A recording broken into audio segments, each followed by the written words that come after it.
All right. Well, thank you for having me. I'm Aaron Trahan, founder of Performance Mindset Coaching. Before we kind of go into the entrepreneurial journey, a little bit about me on a personal level and kind of my journey that's led me here. First and foremost, I am a performance coach by day, but my two most important jobs are father to my little boys and husband to my wife. I'm a born and raised Texan. I have spent over the past 6-7 years some time in Indianapolis and most recently in Seattle. My family and I decided to move back to the Austin area in 2021. My background, which led me to becoming an entrepreneur, the past 15 plus years I've spent as a senior level executive leader on both ends of the spectrum. Publicly traded corporate environments. Yes, I had to wear a stuffy suit and tie to work every single day, but also in early stage startups as well.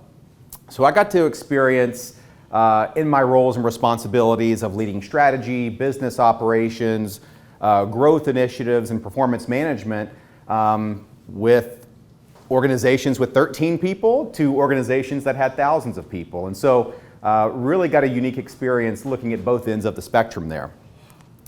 Specific to my journey, which has led me here to speak about entrepreneurship and the challenges and key learnings and all the hurdles we're all facing today, really started with a self-development journey for myself.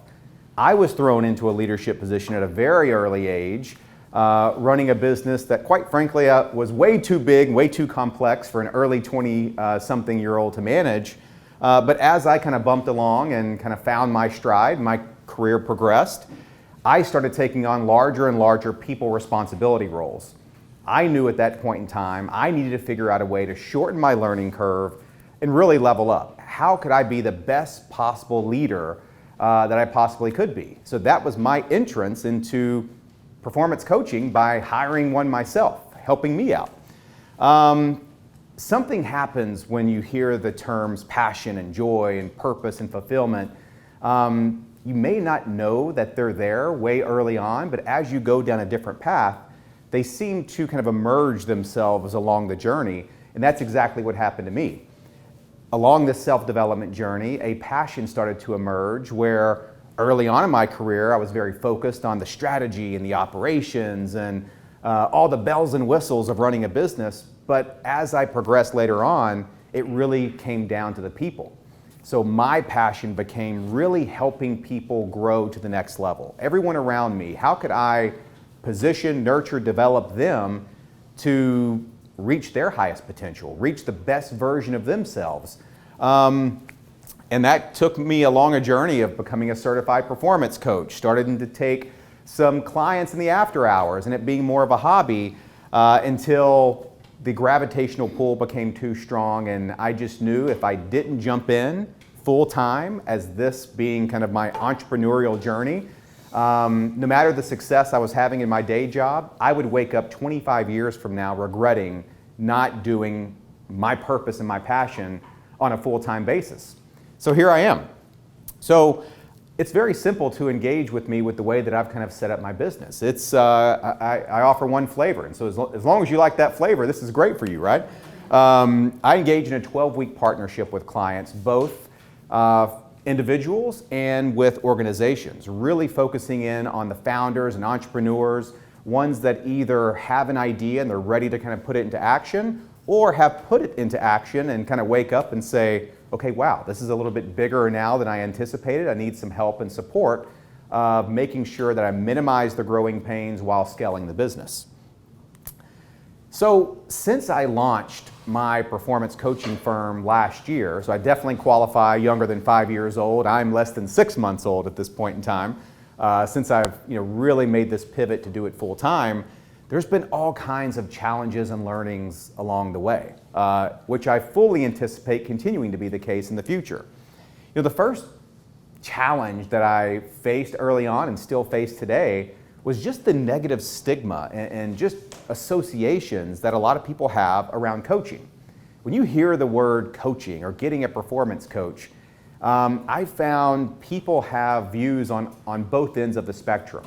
One, coaching is something you get when you're an underperformer. It's like your boss may tell you to get coaching, or you may be advised to get coaching because you're just not meeting expectations. So this is almost like a little, almost being sent to the principal's office, right? And so that's on one end of the spectrum, that kind of the negative association that I'm having to overcome on a day in, day out basis. But also what I found is the other negative association comes on the total opposite end of the spectrum. A lot of people, whether it's a founder, entrepreneur, mid-level manager, they think it's something in the lines of performance coaching is, oh, that's just something my CEO gets. That's something that if you're a chief operating officer or some big role within a Fortune 500 company, that's what performance coaching is for. Not for me, not my small business or not my middle management role. And so I'm trying to burst that stigma of sitting somewhere in the middle and creating a more mainstream approach to going out there and, just like I did earlier on in my career, reaching out, finding the necessary support, the right systems, the right frameworks that someone can help you build that allows you to operate simply as the highest potential you possibly can, operating as the best version of yourself. Also, the other challenge was, how do you get this message out in front of people?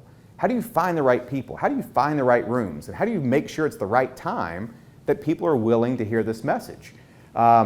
This is going to be a big theme in the Q&A. I'd love to collect advice and guidance from the group, because as I speak to other coaches in my industry, nobody has this figured out.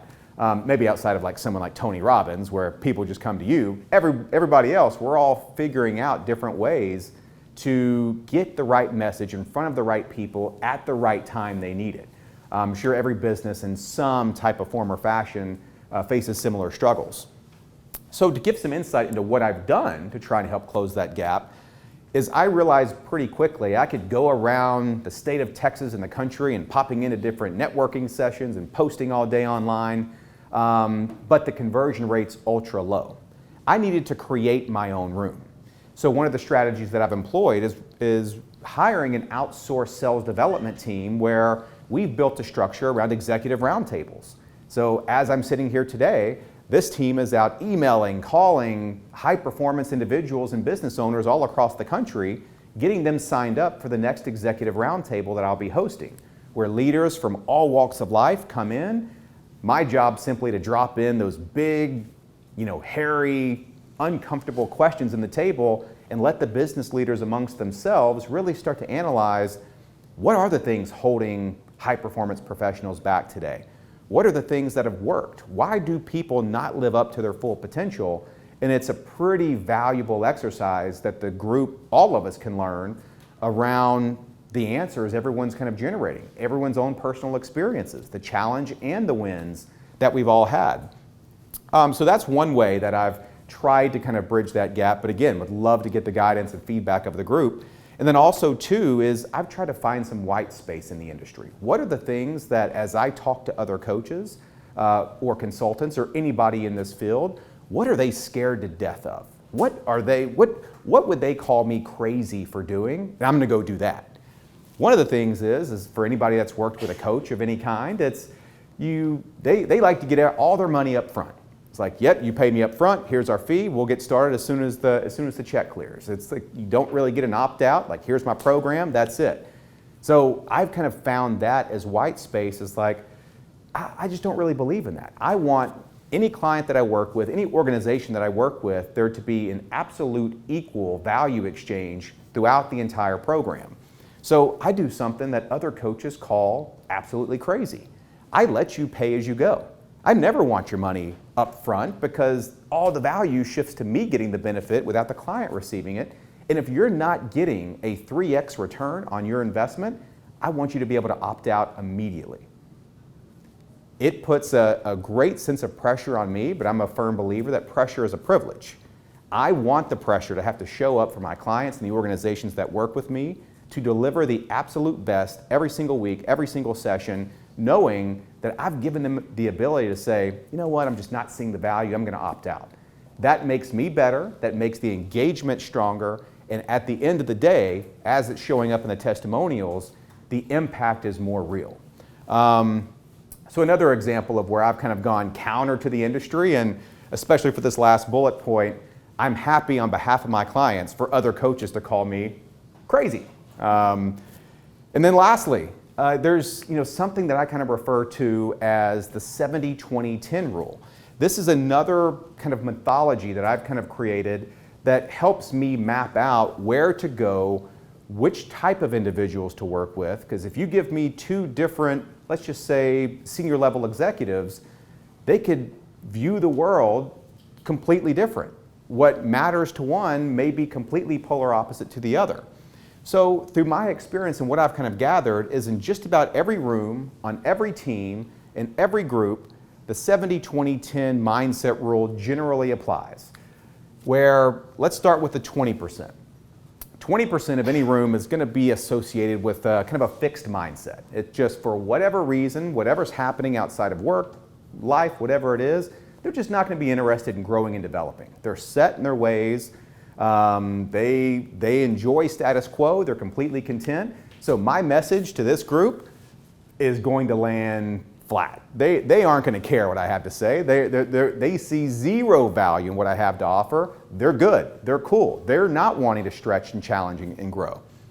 The other 70%, this is an interesting group, it's going to make up the majority of every single room, is going to identify with a growth mindset. So a growth mindset, simply defined, is just a firm, innate belief and thought process that with the proper amount of time, energy, and effort, you can develop skills, you can develop capabilities, you can increase your intelligence. But the thing about the 70% group is they're also stuck in a comfort zone. While they may have the thoughts and the beliefs that those things can be true, it takes a hell of a lot of work to make it true, to see the results. And they're also, based on some prior success, they're also a bit cozy with their status quo right now and content to not get uncomfortable. So that leaves the remaining 10%. This is where my business is focused, and this has helped me map out who are ideal clients for me and where my message and value proposition can land the best. And that's with the performance mindset group. So all the thoughts about growth, enhancing capabilities, all the great things that comes with a growth mindset remain true with the 10% performance mindset group, for the exception of one thing. This group has a strong willingness to take action.